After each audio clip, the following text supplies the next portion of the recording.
Hello and welcome to the video review for Transformers 4 Age of Extinction Generations Slug or Slag or whatever you want to call him. He's Slug now. And he is a purple Triceratops. Okay. Well,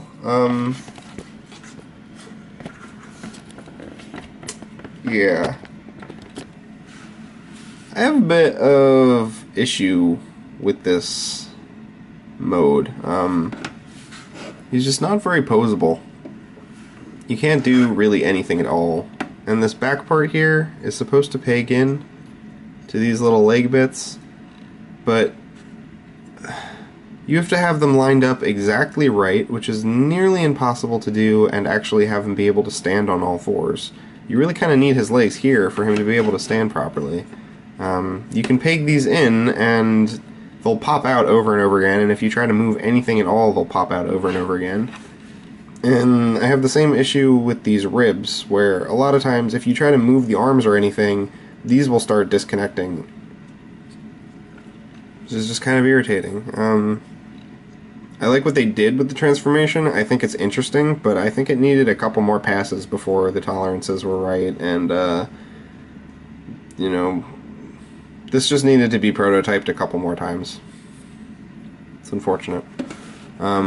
It is cool though. It's a purple dinosaur, which I like, and for a size comparison, he's not the only purple dino that we've gotten. Yeah. So, that's cool. He's obviously a little bit smaller than a Japanese Beast Wars figure, just because stuff's smaller now. Whoop-de-doo. And for articulation, you really don't get that much. You can kind of move these back here a little bit, but most of that's all for transformation. You can move these on ball joints, and you can kind of get, like, barely any motion out of that, but again, depending on how you try to move that, you're going to be popping all kinds of stuff out, which is kind of the name of the game on this figure. You can't really move anything in this mode without it popping stuff out. So, yeah.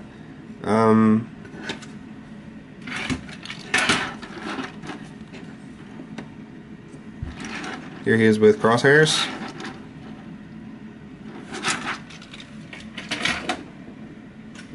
DOTM Ratchet.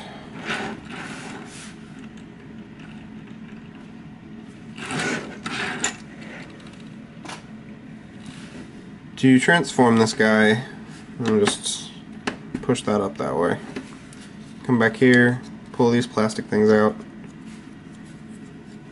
Flip these around, pop them in there, and then straighten these legs out.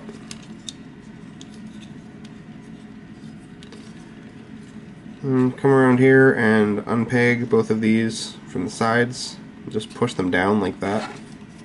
Then I'll swing them out here. And then what you want to do is pull these hands out and fold them back in. Something I didn't talk about in robot mode, or in animal mode, when these are folded in like this and the hands are folded in his beast mode, you can actually take the swords he comes with and plug them into the sides. I think that looks ridiculous, and it's terrible for fitting on a shelf, and I'm never going to do this, so whatever. This is one of the weakest gun storages in this entire line, or weapon storage, I guess, in this case. So once you have the two arms set up like that, what you can do is, what do you want to do? Come in here, split this whole head.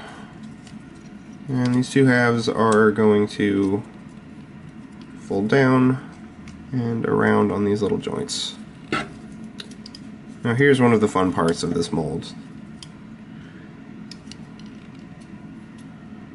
trying to get these to properly clear here so you can fold these.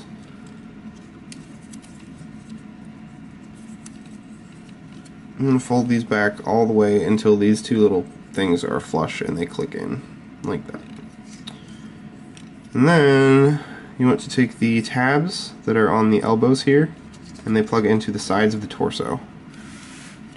So these tabs here are going to plug in on the sides of the torso, right in there.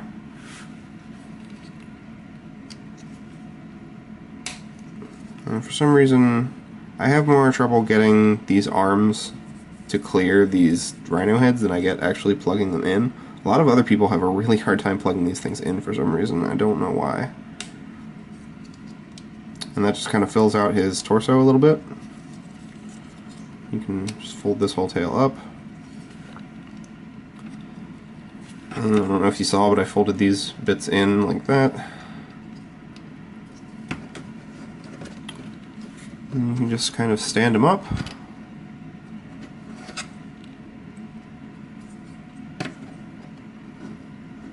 Get everything fixed up the way you want it.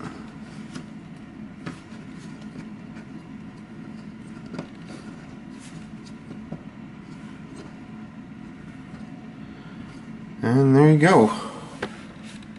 You can take his weapons and throw them into his hands.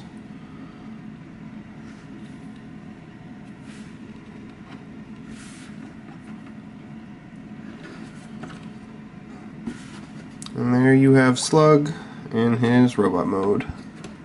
And I gotta be honest, I'm a little disappointed by this figure, but this mode's definitely much better than his dinosaur mode.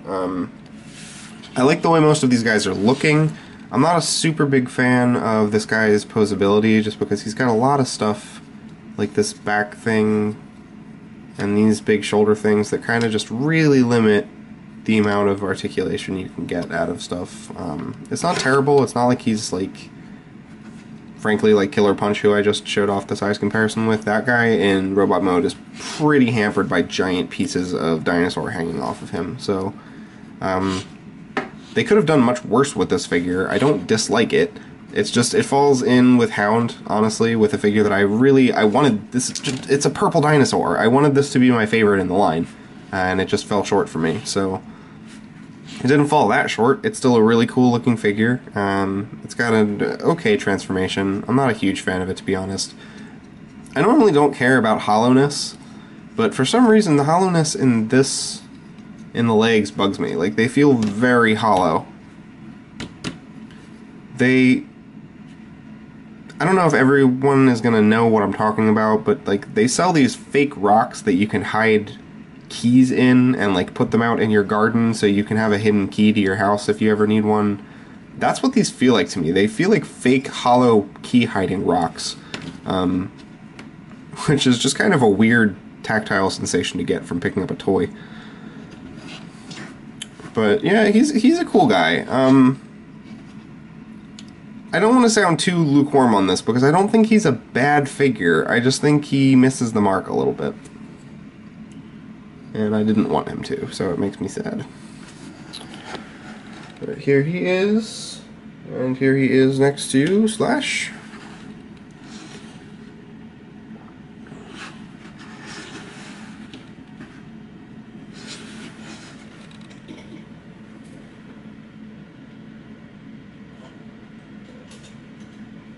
Here he is next to Drift.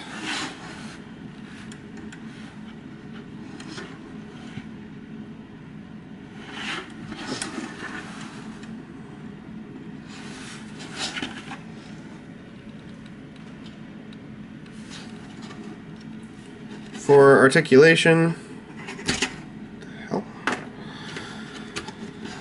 his head rotates kind of barely, not really at all. You can't really get it past these chest bits.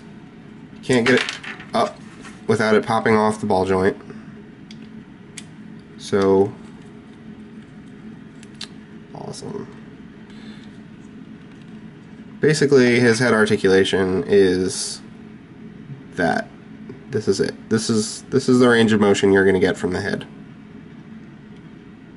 That is lame. Especially considering what they've done on all the other figures. That's lame. Even just getting it posed the way you want to, you basically have to use your finger like this, because you can't get behind there or to the sides at all with these giant thingies. His shoulders are on ball joints, but you can't really get full range out of them because of all the dino junk all over the place. It's smashing into this arm, it's smashing into this stuff.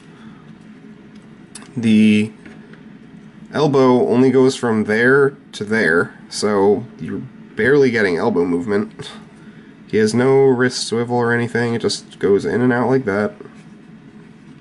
His legs are really weird because they're like angled outwards like this, and then this knee collapses all the way forward, so you have a ball joint on the hip, but you, again, can't get that much movement out of it, at least not backwards. You have an upper leg swivel, you have a knee, and then you have a foot, but the foot needs to basically match up with this flat edge right here, so you can't really do that much with it.